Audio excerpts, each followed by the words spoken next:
me da gusto tener en esta sala a un artista reconocido en todo el mundo y reconocido además no solo por su trabajo, sino por la particularidad del lenguaje de su trabajo artístico.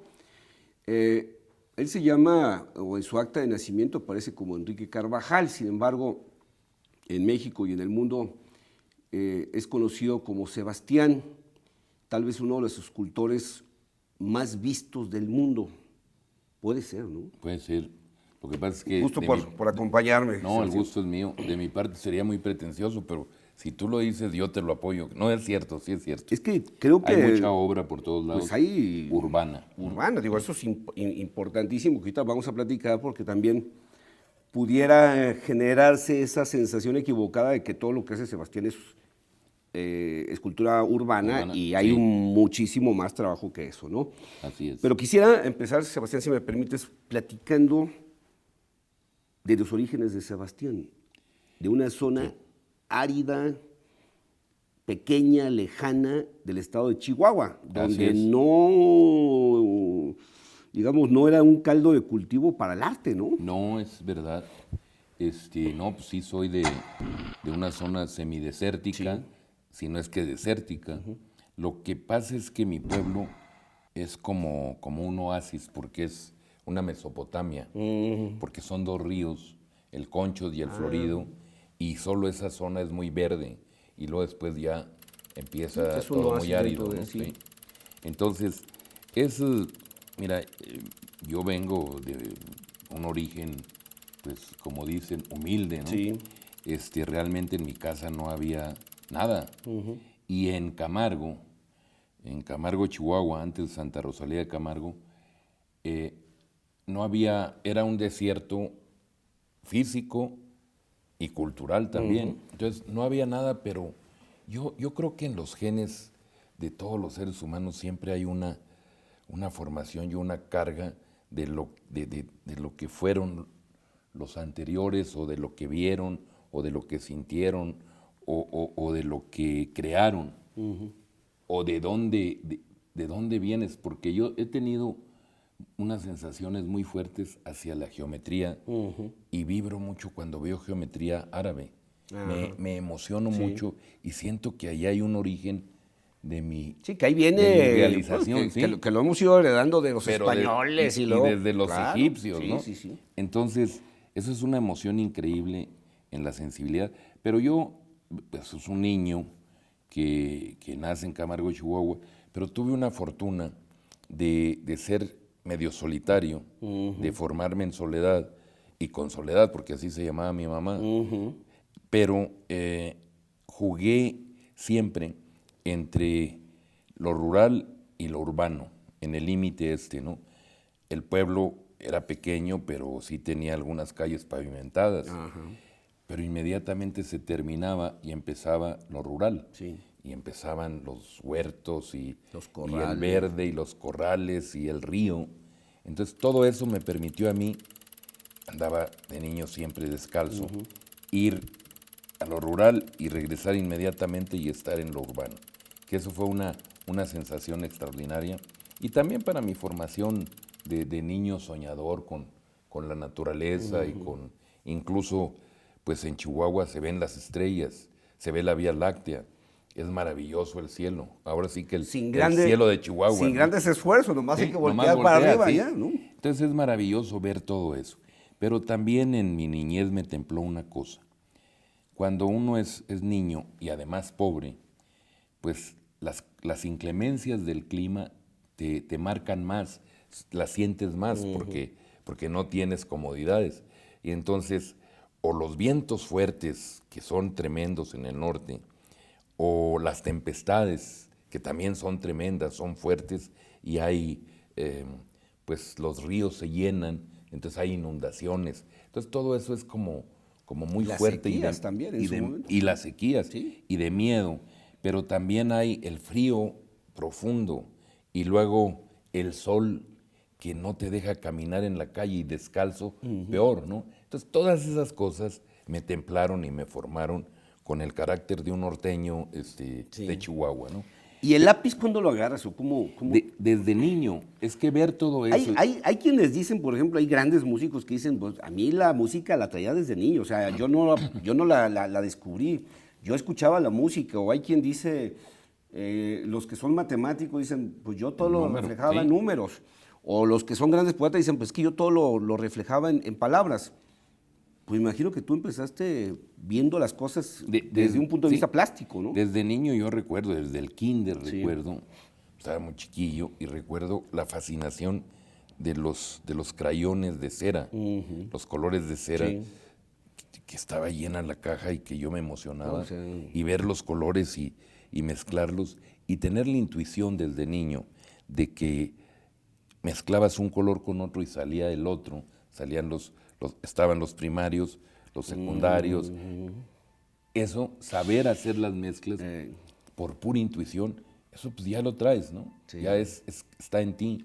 Y los demás compañeros iban y me preguntaban, oye, ¿con qué sale el verde o con qué sale el violeta, no? Entonces yo me sentía muy conocedor, mira, mézclale este y este. Poquito con poquito. Y te sale, mira, y era como mágico, ¿no? Pero bueno, eso es una intuición del natural, ¿no? Igual en la geometría, siempre fue una intuición natural y el cariño y amor a las matemáticas. Pues yo me acuerdo en secundaria que yo competía con 2 compañeros más a ser los primeros en la clase de matemáticas y a ganar siempre el primer lugar y estar activos, razonando y sacando... lo que a la mayoría le daba flojera. Sí, absolutamente, pero para nosotros era una competencia que y una diversión. Y que el tetraedro, y tú dices, no, ¿cómo? Y para ustedes, ay, mira qué bueno que nos pusieron más de esto, ¿no? Así es, ¿no? Y hay una parte, me imagino, donde como la naturaleza, dices, o sea, no me queda de otra, me voy a poner a hacer esto, ¿no? Hay 2 anécdotas que tú has platicado, pero aunque ya las has platicado en otro lado, me gustaría que nos las comentaras aquí.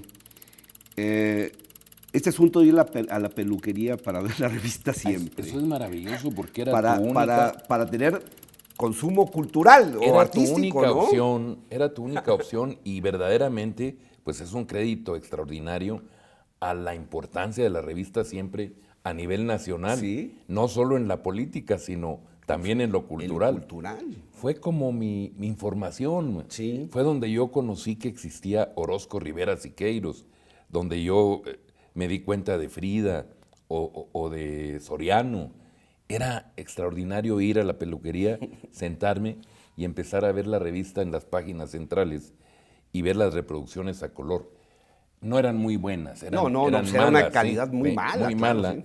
Pero no sabes qué emoción y lo que decía, ¿no? Y qué sueño de un niño de decir, cuando sea grande yo quiero ser como Siqueiros, ¿no? Y que además, bueno, mi madre me decía, Siqueiros nació aquí en Camargo. Ahora traen ahí una discusión que nació en el DF, que no.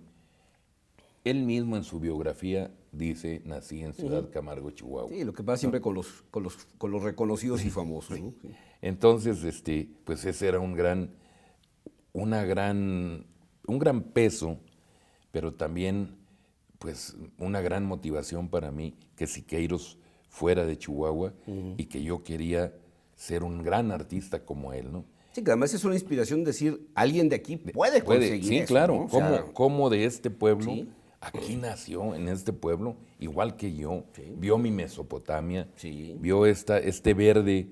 A lo mejor también caminó descalzo y vio los ríos, ¿no? Así es, y lo narra en su biografía, con su abuelo, cómo le tiraba balazos a los pies para que se hiciera machito y para que bailara, que aguantara. Entonces, descalzo, imagínate. Sí.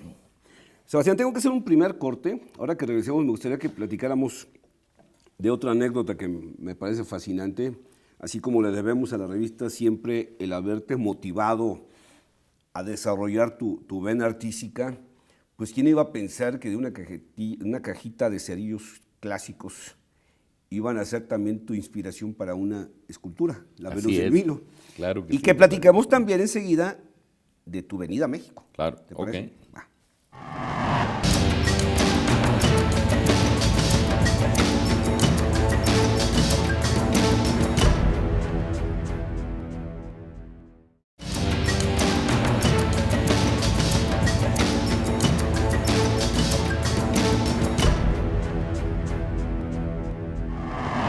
continúo aquí con el escultor reconocido Sebastián, que bueno, creo que sería difícil contar los países y las ciudades donde hay una obra monumental y pública, urbana, de él, pero bueno, seguimos platicando sobre el inicio del artista. Te dejaba el comentario en la parte anterior sobre esta aportación de los cerillos clásicos Sí. a tu formación, ya como escultor, ya no como dibujante, ¿no? Es increíble donde está el desierto y no hay nada. Sí. Y no tienes de dónde asirte para aprender. Pues un cromito de los cerillos de la central te dan todo. Ah, era la central, De la sí, central, tienes sí. sí. De repente, por un lado está la Venus de Milo, que yo no sabía que era la Venus de Milo, en la que era un niño, y por otro lado hay un cromo de algún pintor Sí. famoso, universal, pues, ¿no? Pero cuando yo vi la Venus de Milo, me acerqué con mi mamá y le digo, oiga, ¿por qué tienen los brazos mochos, como dicen Mucho, en el sí, norte, sí, ¿no? sí, sí. Y, oiga, ¿qué es, no? Pues es la Venus de Milo, mi mamá, y me contó la historia, y me hizo toda una historia padrísima. Y los griegos, mi hijo, es que la escultura y ta. Mi mamá no tenía una gran información, pero pues es una información muy popular, Sí. ya muy digerida. Y me contó una historia que a mí me emocionó. Y yo dije, yo quiero hacer una escultura como la Venus de Milo, ¿no? Entonces la empecé a ver, dije, pues sí, la puedo hacer. Y empecé a modelarla en una vara de las jarillas del río, ¿no? Ah, sí, sí, sí. Y empecé a modelarla con barro del río. Y bueno, empecé a hacer toda la parte frontal. Y hice sin los brazos, los senos, todo, el pubis, sus piernas, todo. Y te salió más o menos. Y no, me salió bien, Bien, pues si yo era bueno, como debe mano. ser. No, ya desde Según el yo, no inicio. es cierto, no. Me echaban porras, ¿no? Sí. Decía, oye, qué bien. Pero todo por detrás lo dejaba pues sin concluir. Y entonces dije, ¿qué hago? ¿Cómo hacer para terminarla? Faltaba Dije, la modelo. Sí, dije, ya sé, tengo que verles las caderas a las señoras, ¿no? Entonces me fui a la tienda, era una tiendita de estas de abarrotes, De abarrotes de pueblo. de mi hermano, y me senté en un costal de frijol hasta atrás, y llegaban las señoras al mostrador y pedían cosas, se recargaban, y pues lo que yo veía eran las caderas Claro, y su lo que cintura. faltaba. Y entonces vi de muchos, o sea, hice como un álbum Sí. de posibilidades, ¿no? De cómo eran. Sí, porque había que adoptarla a la Venus. no, a Doña Chayo, ¿no? Entonces, te juro que yo decía, no, yo soy escultor, tengo que ser muy profesional. No la lujuria la dejamos Hay que hacerla a un aparte, ¿no? lado. Y entonces veía de todos estilos, ¿no? Hasta que se quedaba aquí como foto, ¿no? Decía, bueno, ya sé. Y me iba y le modelaba la Venus y la terminé, porque ya sabía cómo era. Ya, ¿no? faltaba Entonces, esa parte. la concluí y la dejé secando arriba de un mueble. Me fui a dormir, pero ya era bastante tarde.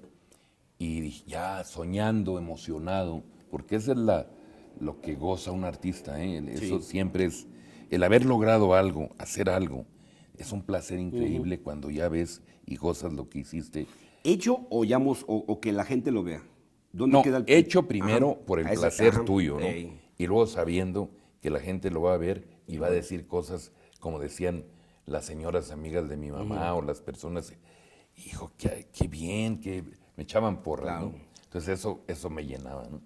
Y lo dejé ahí y al otro día en la mañana, emocionado, dije, mi Venus, ¿no? Fui y la Venus estaba toda despedazada, caída, destruida.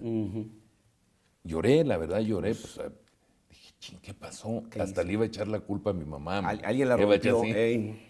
Y no, es que se hinchó la vara Sí, y rompió. Se humedeció Se con el humedeció, barro ¿sí? y reventó. Reventó todo. Y entonces yo lloraba y ya dije, si ya la terminé, ¿cómo la voy a hacer otra vez? Entonces mi mamá me dijo, mira, está bien porque te sirvió de aprendizaje. Ahora te voy a enseñar qué se hace para que no se te caiga. Mira, esa vara, así como está, hay que ponerle unas crucetas que detengan el barro con alambre, ¿no? Y ya detienen el barro y nunca se te va a caer. Entonces me enseñó técnicamente una cosa extraordinaria. Hacer la estructura Sí, interna, exactamente, así es, sí. Entonces, eso era una emoción increíble. Me sentía muy profesional, ¿no? No, ya ese- habías dado un paso adelante. Pero lo más bello fue la observación de la naturaleza. Sí. Ver las caderas de las Sí. mujeres y saber cómo era, ¿no? Sí. Tú te vienes, que a los 16 años, por ahí más o menos, Yo salgo de Ciudad Camargo, Chihuahua, Sí. a los 16. y exacto. te vienes a la Ciudad de México y te vienes a vivir a un lugar privilegiado. Sí, hombre. Te vienes a Una vivir a un mansión, palacio. a un palacio, A un o sea, palacio, ¿no? Te vienes a estudiar directo. No cualquiera, ¿eh? No cualquiera se viene a la Ciudad de México a vivir en un palacio y de los de historia. Y con ¿no? tradición, ¿sí? Así es. Sí. Te vienes a los 16 años directo a la Academia de San Carlos. Así es. Te sí. inscribes directo y te quedas a vivir en San Carlos. En San Carlos, sí. Sí, pocos Yo pueden decir que vivieron en un Me palacio. convertí en el fantasma de San Carlos. Ajá. Porque duré como, ¿qué serán? Como 3 meses, yo creo, viviendo de trampa, escondiéndome en un taller y durmiendo ahí. Y el velador decía que había fantasmas porque se encendía la luz en la noche, ¿no? Subía y la apagaba y se volvía a encender, ¿no? Yo me escondía. Entonces ya no subía él porque le daba miedo y yo seguía trabajando. Pero así duré como 3 meses hasta que me descubrió y entonces pues, me delató con el director. Pero fueron de veras, es una cosa preciosa lo que me sucedió, que el director y mi maestro de escultura, Alberto de la Vega, y Antonio Ramírez,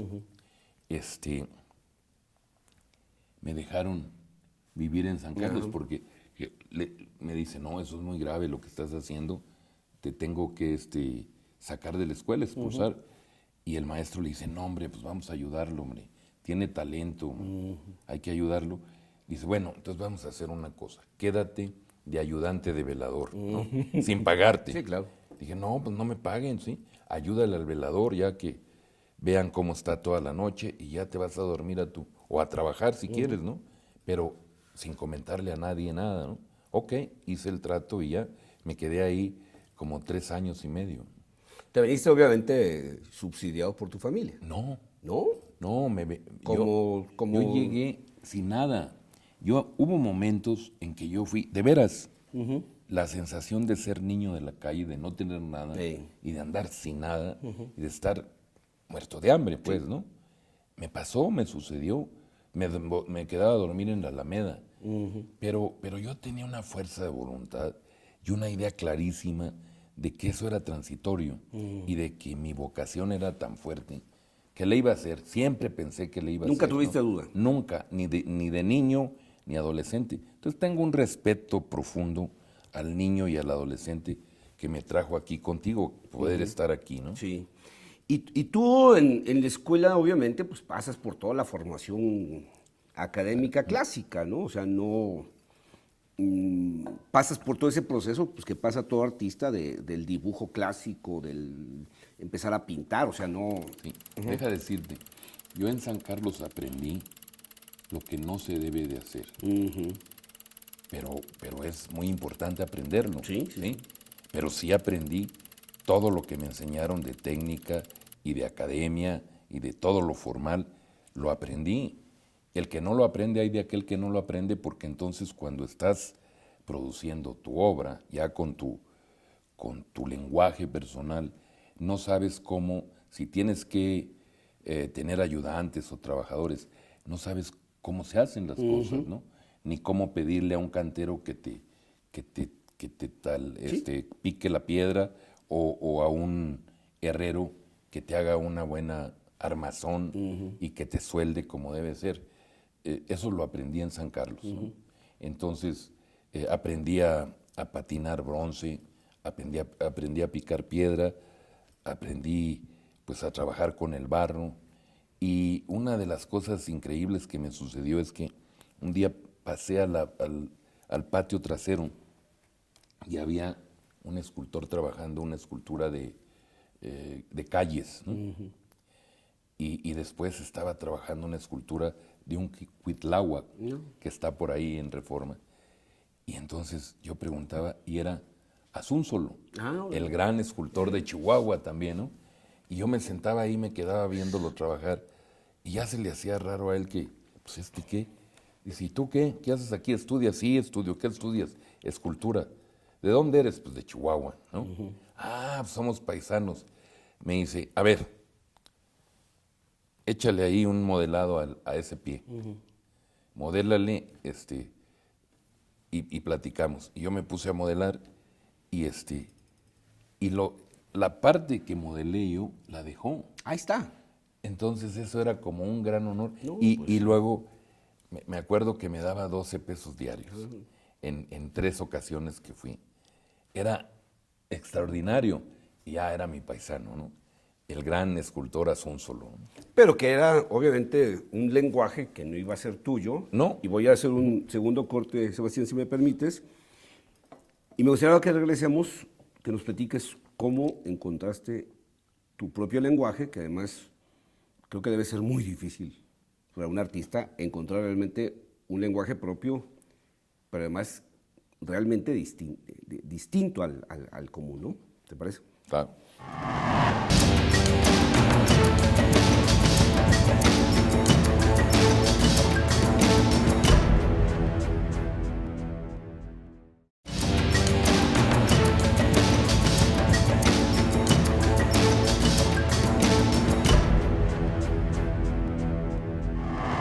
Continúo aquí con el maestro escultor Sebastián. Bueno, ahí, obviamente, el Caballito en la Ciudad de México, está la Palmera de Colima, está la Puerta de Monterrey, están los arcos de Guadalajara, dentro de algunas de tantas obras urbanas monumentales que has hecho. Y bueno, todas estas obras y todo tienen una característica muy peculiar. O sea, creo que los grandes artistas se hacen precisamente por eso, por tener un lenguaje propio, no que se parezca o relativamente parecido. O sea, un lenguaje propio que uno puede decir, eso es de Sebastián. O sea, no hay duda de que eso es de Sebastián. ¿Cómo llegaste a eso? O sea, ¿cómo pasas del pie de la escultura del maestro a esto es lo que quiero hacer? Bueno, es la condición de todo creador. A eso es lo que va a buscar y eso es para lo que se va a dedicar o va a dedicar toda su vida, buscando una manera de decir las cosas para tener un lenguaje propio. Sí. Y eso es muy importante. Y eso se va dando con la experiencia de hacer y con la madurez del creador, ¿no? Y bueno, tiene talento, tiene muchas cosas más mezcladas, ¿no? Pero, ¿cómo encontré el lenguaje? Pues primero era hacer lo que tenía que hacer en la academia. Pero luego empecé a pensar qué podía hacer yo como lenguaje y apareció el número, las matemáticas, la geometría, que desde siempre ha estado en la historia del arte, un poquito detrás de la estructura de las obras, ¿no? En la naturaleza misma. Y en la naturaleza misma, ¿no? Pero en los griegos la composición y la geometría es extraordinaria, está siempre, ¿no? En el Renacimiento, en los romanos, en Da los Vinci, egipcios, en todos, bueno, ¿no? y en la pintura, la perspectiva, la proporción, pues es fundamental. ¿Sí? Cuando vi el Renacimiento, que era una especie de inicio con conciencia profunda de arte, ciencia y tecnología a nivel Renacimiento, ¿no?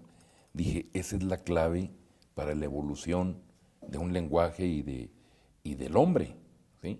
Cuando esté bien mezclado arte, ciencia y tecnología, los artistas todos van a avanzar maravillosamente. Y de hecho unos inconscientemente lo hacen y avanzan, ¿no? Pero a veces no lo quieren aceptar. Sí. Pero lo que yo hice fue decir, bueno, voy a tomar la geometría y el número como las letras, como el lenguaje escrito y el lenguaje hablado, y como son las letras, las sílabas, las palabras, las frases, pues lo voy a hacer con geometría para poder decir cosas, pero voy a encontrar mi proporción y mi número para que todo tenga una personalidad. Y de repente pensé que, bueno, los poetas hacen eso, los poetas toman el lenguaje, que es de todos, pero que poetas, ¿no? Lo arman y no todos podemos ser poetas, ¿no? Entonces dije, bueno, voy a decir cosas con esto y todos pueden tomar la geometría y todos pueden decir cosas, pero necesita ser, entre comillas, más poeta, pues Sí, más, sí, sí. con un lenguaje bien establecido, lógico, profundo, estudiado. Y lo empecé a hacer y empecé a razonarlo y empezó a aparecer muy con la personalidad y entonces empecé a darme cuenta que podía decir todos los sentimientos que tiene un ser humano, todos, hasta los más abstractos y los más sublimes. Entonces podía ser agresivo, podía ser sensual, podía ser erótico con la geometría, con la forma. Y todos decían, oye, pero si es tan fría, no es cierto. La geometría no es fría, es frío el que la ve y la contempla mal, ¿no? La geometría puede ser tremendamente sensual y tremendamente erótica, ¿no? Y muy expresiva. Y muy expresiva, exacto. Y hacer maravillas de estructura, de estrategias estructurales y ser profundamente bella, ¿no? Y además la proporción y el número también ser absolutamente bellos, ¿no? Entonces me di cuenta que la geometría estaba íntimamente ligada a las matemáticas y también vi que en el Renacimiento existían, los 5 cuerpos regulares, que fueron los 5 sólidos platónicos, que también Platón razonó y que los geómetras griegos los analizaron y les sirvieron de conocimiento. Y luego en el Renacimiento Luca Pacioli pues hace una compilación de todos los trazos y el pensamiento geométrico, estructural de los renacentistas con Piero de la Francesca, con Leonardo, y hace la divina proporción. Entonces, viendo eso dije, los 5 cuerpos regulares son fundamentales a través de la historia del arte, porque luego observé que Fuller, el creador de las cúpulas geodésicas, volvió a retomar los 5 cuerpos regulares y se quedó con el icosaedro e hizo todo un razonamiento estructural para que funcionaran y calcular las cúpulas geodésicas. Entonces dije, son claves, entonces los voy a tomar yo en mi lenguaje para decir transformables, los transformables de Sebastián. Entonces los tomé con el sistema regular de la cristalografía y analizando una cinta que se llama la cinta de Mobius, que tiene un solo lado, que son 2 dimensiones y que luego después se evolucionó todo, sí. Pero tomé eso y empecé a trabajar con los 5 cuerpos regulares y empecé a cortarlos dentro de la cristalografía y empecé a unirlos estratégicamente que tuvieran que ver con la cinta. Entonces empezaron a moverse y empezaron a dar un universo. Sí, que empezaste a hacer esculturas que a su vez eran varias esculturas. Varias esculturas en una, no es una escultura, son por varias eso te digo, esculturas. era un universo, claro, un universo, pero luego una tenía un carácter, otra otro y otro.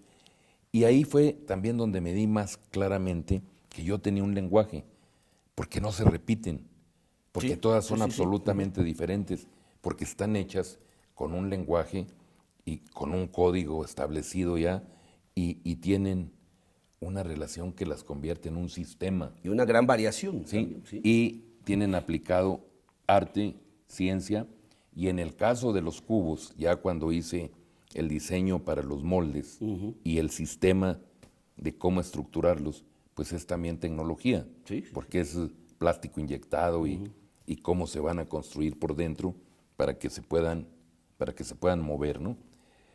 Entonces dije, bueno, pues ya cumplí con lo que yo quería, que en lo moderno o en mi época tuvieran una característica renacentista en ese sentido, ¿no? ¿Y cuándo aparece la primera obra monumental, la primera obra urbana? Desde un principio estaba yo ya preocupado de obras monumentales urbanas, pero no había dinero. Porque además en eso también, digo, a lo mejor la gente lo puede ver y puede ver la parte artística, Pero esto que tú hablas de la ciencia, pues ahí hay mucho de ingeniería. Sí, claro. Porque claro. para que se sostengan y se mantengan, hay Hay una trabajo de ingeniería gran ahí, intuición de ingeniero, Sí. porque son estrategias estructurales Sí. y porque tienes que conocer la capacidad del material, la resistencia Las tensiones Por- que se dan entre... en las proporciones, Sí. cómo resiste un material, el hierro, por ejemplo, por metro, depende de qué dimensión voy a hacer y cómo voy a trabajar con la geometría y cómo está trabajando la estática de mi pieza. Tienes que ser un estratega Sí. estructural, pues, ¿no? Y, y sabértela, pues, ¿no? Y claro, a través del tiempo y de la historia de mi vida, pues te has acercado al cálculo, a los ingenieros, y siempre, todas mis esculturas yo las entrego con una estrategia estructural. Se la entrego al ingeniero para que le firme que está bien. Y siempre han estado bien. No se me ha caído una sola toco. Sí, no hay ninguna que haya tenido ningún problema. Me quedan 2 minutos de este bloque. Asia, Bueno, Asia, Europa, América Latina, Norteamérica, pero en Asia hay una sí. parte importante De cobre, repente ¿no? uno dice, pues en todo el mundo, y es medio petulante, ¿no? Pero es verdad porque es en los focos importantes de cultura Sí. del mundo, o entonces es en todo el mundo. No, en Japón tuve una suerte increíble porque empecé a trabajar en Japón con un representante y entré a concursos y los fui ganando. Y esto me pasó durante 16 años. Entonces, tengo 16 piezas en Japón, que se dice fácil, pero... Y en México me criticaban que que era apoyado de los políticos, que... O sea, Sí, también del emperador Hirohito, seguramente, ¿no?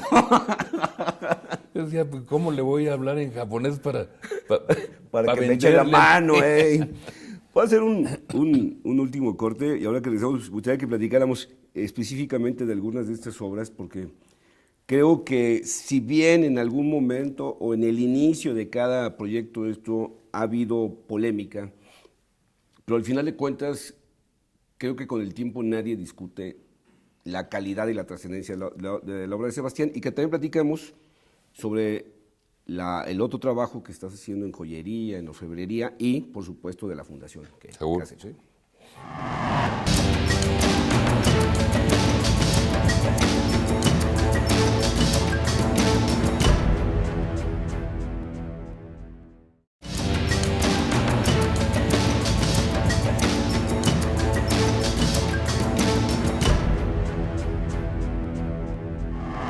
Continúo aquí con el escultor Sebastián. Y bueno, cuando yo iniciaba esta entrevista decía que seguramente eres uno de los escultores más vistos del mundo, precisamente por, yo que ya perdiste la cuenta de cuántas esculturas monumentales urbanas debes tener por todo el Sí, mundo, ¿no? sí tengo la cuenta de las monumentales, Sí. ¿no? De todas las que he hecho en mi vida, no. No. Es prácticamente imposible, pero de las monumentales sí, son 269. Híjole. Que se dice muy ¿En fácil. cuántas ciudades más o menos estamos hablando? Pues no, en número de ciudades, no Sí. sé, te puedo más o menos viajar por el mundo Sí. para irte diciendo, por Pero ejemplo, a ver, así rápido, empiezo- algunas ciudades, sí. empiezo saliendo de Vancouver, que en Vancouver tengo una, de Vancouver a Japón, en Japón tengo 16, 16, así es, ujú. brinco a Corea, en Corea tengo 4, y luego me voy a Singapur, tengo una, y luego brinco hasta Israel, ahí tengo creo que son 2, pero la que yo consciente es una que pusimos, y luego me voy a Egipto, ahí tengo 3, y luego a Marruecos tengo una, y luego brinco a España, en España tengo en diferentes ciudades, nada menos que en Alcalá de Henares tengo, que es la cuna de Cervantes, Sí. el Quijote monumental como símbolo de Alcalá de Henares, que bueno, para mí es un gran honor porque es casi es nada, la ¿no? cuna de Casi Cervantes, ¿no? nada, sí. Y luego en Toledo, que es una ciudad también que no tenía esculturas modernas, ¿no? Pues fui el primero en entrar a la ciudad de Toledo antigua, y a la ciudad moderna abajo, ¿no? Entonces en Toledo, en Cádiz, en La Granja, o sea, en varios lugares, en Avilés también. Entonces en España tengo ya en muchos sitios, ¿no? Y luego tengo en Francia, tengo en Alemania en unas fábricas, tengo en Dublín tengo 4, en Islandia, y luego ya me regreso a la Unión Americana, y en la Unión Americana tengo en varios estados. En San Antonio, por ejemplo, el ícono de San Antonio, con el Álamo y con la torre esta de la feria de Misfer, de la feria internacional, son los 3 íconos fuertes de San Antonio. Tengo en El Paso, Texas, tengo en McAllen, en Bronzeville, tengo en Oregon y en Nueva York. Hay regadas en la Unión Americana. Y luego en México pues tengo casi en todos los estados. Casi todas las ciudades, ¿no? Sí. Casi todas las capitales. Exacto. Sudamérica. En Sudamérica tengo desde aquí de Belice, tengo en Panamá, y luego tengo en Colombia, que son chicas, no son piezas grandes, pero tengo en Venezuela también tengo una, en Buenos Aires, en Santiago de Chile. Estamos ya detrás de una, a ver si se nos hace, de poner una en Perú. Qué bueno. En Sao Paulo también tengo otra. O sea, Y lo sí que se yo, puede decir y todo lo el que mundo, yo, ¿no? lo que yo decía, uno ve una escultura tuya y inmediatamente dice uno, es Sebastián, por el lenguaje, por lo artístico que lograste convertir ese lenguaje y por los colores. Sin embargo, no es la obra de Sebastián completa. La otra obra es la de formatos más Pero pequeños, ¿no? algunas son de la escuela de Sebastián. Ajá. Sí. Ah, bueno, no, bueno. Yo decía, Elvio, hay que tener un lenguaje propio, no parecerse a nadie. Y ahora hay otros que se quieren parecer a Sebastián, pero bueno. Se ya- llama la escuela de Sebastián. ya digamos que ellos hagan su lucha, ¿no? Así pero, es, sí. pero es muy claro ver los tuyos que los que no son tuyos. Digo, ahí Sí, se sí, nota eso- clarísimo. eso también creo es que eso cierto, está ¿no? súper claro el lenguaje, ¿no? Pero aparte, pues tienes obra de pequeños formatos que Sí. son también fabulosas, ¿no? Bueno, es que me he metido un poco en todo, Tú ¿no? pudiste haber hecho el cubo de Rubik, por ejemplo. Y realmente mis cubos transformables Sí. los hice antes. No, Los pues digo, hice. tú lo pudiste haber Lo hecho pude sin haber hecho, problema, sí. Lo que pasa es que el cubo de Rubik realmente es una creación maravillosa. Sí, es no, es es un una logro obra, sí. increíble, pero es más un modelo Sí. matemático Sí, no tiene arte. que una Sí, escultura. sí, no tiene arte, o sea, pero digo, me refiero por lo que hay atrás, ¿no? Sí. Pero bueno, tienes tus esculturas esas que se convierten una se convierte en las que se te puedan Sí. ocurrir. Los transformables, Estas y tengo joyería. joyería que también y es- tengo también moda. Sí. Hace año y medio hicimos un gran desfile en Espace Cardin en París, con éxito extraordinario. Sin ser yo diseñador de moda, pues me metí en el... Sí, pero el arte también tiene esa Sí, posibilidad de claro, expresarse de otras maneras, ¿no? E hicimos vestidos que la verdad nos fue muy bien, ¿no? Sí. Y luego, ¿qué más hago? Pues ¿Has entrado algo de arquitectura? he Sí, ¿no? hecho ya, tengo 2 edificios ya, Sí. ¿no? Nada más que son edificios muy Sebastián, pues, no son edificios como Sí, no, un de- clásico. sí, edificio, claro, no, ¿sí? no, sí. Uno es un modelo matemático hecho edificio, y el otro también es un edificio transformado, que es una estructura de Sebastián, Sí, como pero debe ser. convertida en edificio. Platícanos, no quiero que se vaya el tiempo sin que nos platiques de la fundación. Bueno, la fundación yo realmente la he creado, primero para proteger un poco mi producción, mi acervo, Sí. y protegerlo a nivel nacional, internacional, promoverlo, difundirlo, pues, y también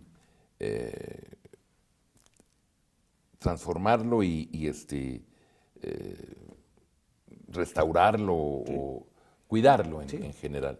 Sí, Y porque de digo, repente- muchas de esas a futuro van a necesitar restauración Sí. y, bueno, pues hay que estar pendiente de eso. Pero ¿no? me pareció muy egoísta Sí. pensar nada más en eso. Y me abría que la fundación fuera una fundación cultural de promoción a todas las manifestaciones de cultura. Claro que mi pequeño grano de arena, pues no soy una empresa, ni soy un ultra supermillonario, ¿no? Entonces, con lo que puedo apoyar a la fundación y lo que algunas otras apoyos entran a la fundación, hacemos muchas cosas. Presentamos de arte plástico en todas las disciplinas, en todas las manifestaciones. Apoyamos a los jóvenes y a los consagrados. Tenemos una colección, aparte apoyamos a la música, a todas las artes, al teatro, claro, dentro de nuestras posibilidades. Presentamos libros, editamos libros, hacemos todo lo que puede ser cultura, pues, ¿no? Y está aquí en la Ciudad de México, recuérdeme la calle. En Patriotismo ¿no? 304, Sí. es que parece una gran bodega y no tiene, como que no tiene chiste, pero se abren las puertas y dentro hay cosas maravillosas, Sí. sobre todo porque hay muchas obras de muchos artistas mexicanos muy buenas, ¿no? ¿No tuviste nunca la tentación de modificar tu lenguaje? No, porque es una vez que vas detrás de un lenguaje y que lo maduras y lo estableces, es con lo que te vas a manifestar toda tu vida. Puedes cambiar, Dale variaciones, ¿no? darle variaciones, pero tu propio lenguaje se estira porque tú eres el dueño y señor de tu propia expresión. Entonces tú puedes estirarlo, transformarlo, y de hecho me ha sucedido porque yo he hecho, por ejemplo, los transformables, esculturas urbanas, las esculturas de pequeño formato, pero siempre con un tema y con un tipo de investigación. Sí. Hice las esculturas cultivadas que se hacen con electrodepositación en el mar.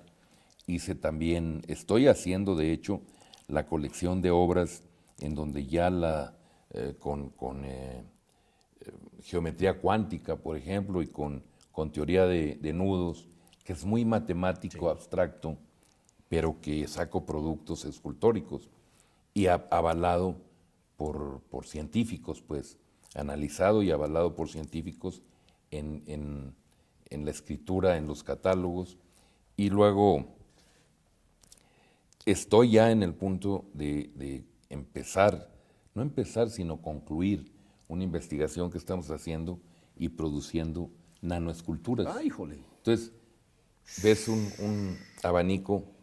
Desde lo monumental hasta A lo más pequeño, sí. Porque además, pues esa es la gran virtud de las matemáticas y de las reglas matemáticas que se aplican a lo muy pequeño que a lo muy grande. Sebastián, pues se me acabó el tiempo, desgraciadamente. Te quiero agradecer el que nos hayas permitido conocer tu trayectoria, cómo desarrollaste este lenguaje, que para mí creo que es importantísimo que entendamos cómo se forma este lenguaje. Y por supuesto, como admirador del arte, pues el que hayas convertido a tantas ciudades en museo. Sí, hombre. Que hayas sacado el arte a la calle y que hayas convertido a las ciudades en museo. Eso es maravilloso porque la calle se convierte en museo y además es absolutamente democrático y popular, ¿no? Es la única manera, porque los museos todavía tienes que abrir la puerta y entrar. Y en algunos aquí, casos tienes que pagar. Pagar, sí. Y aquí lo ves porque lo ves. Sí. Lo tomas o lo dejas, pero ahí está tienes que ver, disponible ¿sí? para todos. Pues muchas gracias por todo No, esto. al contrario. Muchas gracias.